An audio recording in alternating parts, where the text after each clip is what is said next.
All right, people, welcome back. I'm Dave, and I am the political refugee. Thank you for subscribing.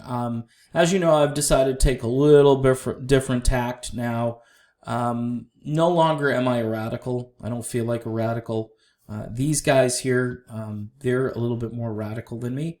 And I'm covering this story, I think, because I needed kind of a cathartic way to express how I'm feeling about all this stuff. So try to follow me here. This may not be your favorite video. I'm going to try to present both sides of it. And you can disagree, because people are going to disagree.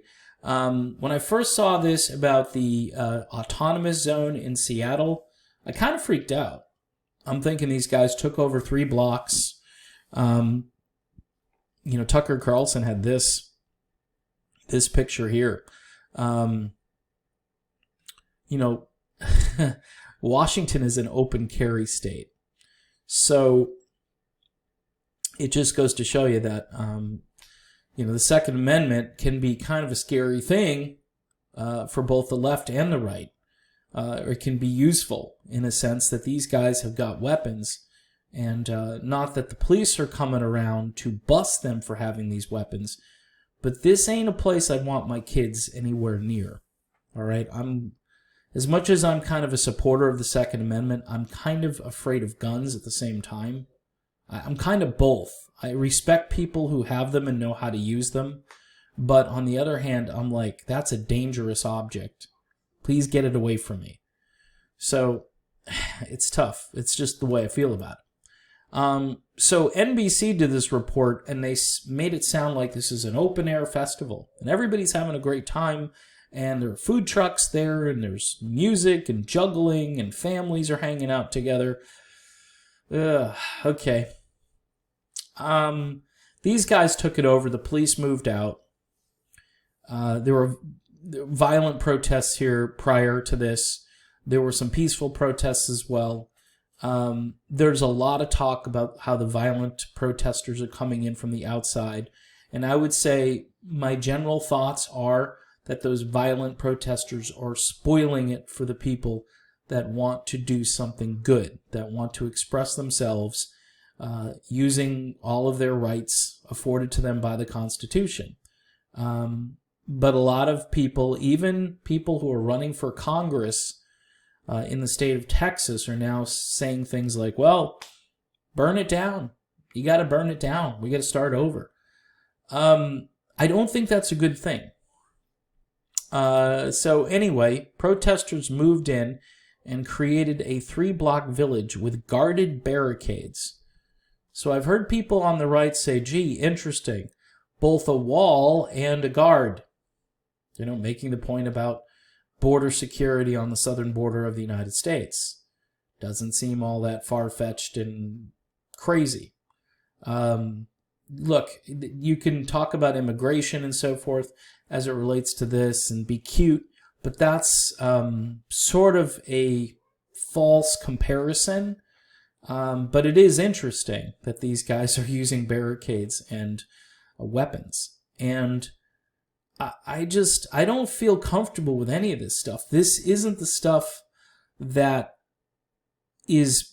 this might be really contagious as well. If they see it here in Seattle, they, meaning people in other cities, they might want to join in. There may be other places, I'm thinking San Francisco, Los Angeles, probably New York City, and other places in large metropolitan areas. By the way, I will remind everybody that most of those cities are run by neoliberal Democrats who do the gentrification program where, they have the nice downtown area and then they have the area for everybody else. And it's not working. Income inequality and disparity is creating this problem. And there are 2 issues, wages and housing, that are driving this the most. And if a candidate would just leave all the identity politics behind and talk about wages and housing, they might be able to win this election. If an independent candidate came along, a Jesse Ventura, who again has been talking, all right, if Tulsi Gabbard wanted to get back in this somehow and say, hey, I'm running again, and I'm going to try to get on the ballot in all 50 states, and I know it's late in the game, but it's never too late. It's never too late. It's really never too late until, I mean, after Labor Day, it gets a little late in the game. But the way it's lining up with these two horrible major party candidates, yes, you've got the Green Party, who I've talked about incessantly. Nobody seems to care about them. You got Joe Jorgensen, who I think is a good candidate running for the Libertarian Party. But the Libertarians don't, I mean, they're going to have to really work at addressing what's happening here in these cities. And I don't know what their plan is. I know Howie Hawkins, Green New Deal, all kinds of things I think that would help these people who are largely becoming alienated from the country they live in. So, again, Tucker Carlson had this picture, scary. But let me just say this. Why do I think that these guys get a pass? Well, they don't get a complete pass for me. They're filling a vacuum, they're filling a void, which was created by people who are like them. So they essentially created their own void, and they said, you know what, we can run this place, these 3 blocks. We'll do a little experiment. Who's to say they don't go to 6 blocks? I mean, they might get emboldened and go for a much larger area of the city. You know why? You know why people are kind of at their wits' end? Because their backs are against the wall. Check this out. Say I want to rent a 1-bedroom apartment, 444 square feet. That's like just the bedroom and maybe a bathroom inside the bedroom. That's a very small living space. $1,495 a month. Now, you make $10 an hour, and not including taxes and health insurance and all that, you might clear like $300 a week. What's 300 times 4? 1,200. So this is for a, now again, the Jet on Boylston might be a high-end place, but look what happens with a 2-bedroom. 2 bedrooms, $7,250 a month. And prices like this in Seattle are ridiculous. What kind of a person do you have to be in order to live here? All right, and you're shutting it out. All of these workers, all of the working class people can no longer live in these communities. They're just priced out of it. So their back is against the wall. They're saying, you want me to be here to be the servant class to you, to pour your coffee or to wipe down your table or to sweep, the entranceway and so forth. You want me to do these jobs. But yet you don't reward the hard work that I'm doing. At least put the income on a more equal footing. I'm not saying the professional class doesn't deserve to earn more money, but we're way out of proportion. Where hard work in the old days, no matter what job you did, meant that you would have some kind of upward mobility, that no longer exists. A 2-bedroom here is $7,250 a month. I mean, you've got to be bringing home at least $100K to survive in Seattle. If you've got, say, 1 child and they have a bedroom and you're married and, you and your spouse are in a bedroom and then, I'm just trying to think out loud here. That's an insane amount of money. Why would you, there should be probably a mass exodus from all of these places where there is no rent control, where things are so crazy out of line with reality that, people should be walking. If you can't, get a bus ticket and go to Idaho, go to, Montana, wherever, and try to get out. But for some people, they can't get out. There are reasons why they can't get out. So this is why you're seeing pictures like this, and even this. So This ain't going away.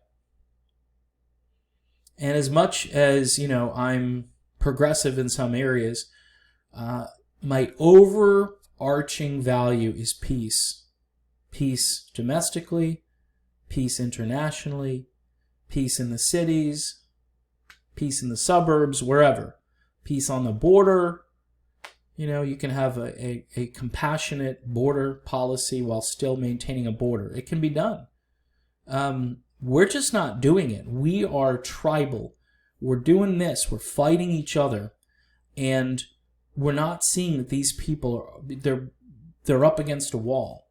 They have nowhere else to go. I mean, George Floyd that was a catalyst. That was a horrible event on its own, but it has now more or less inspired all these other movements because people have had it with injustice. They've had it with no economic opportunity. They've had it with money that has no value. I mean, $7,250 for rent? I mean, the people who are charging these rents ought to be brought up on charges. I mean, even if it's a minor charge, they should be fined until they get their rents at a level where people can afford to live there. They shouldn't be pricing the population that needs to work downtown. They're pricing them right out of existence. So their little autonomous zone here is probably like, hey, it's affordable housing for these people. They could stay on the streets. They can pitch some tents. They can do whatever they got to do.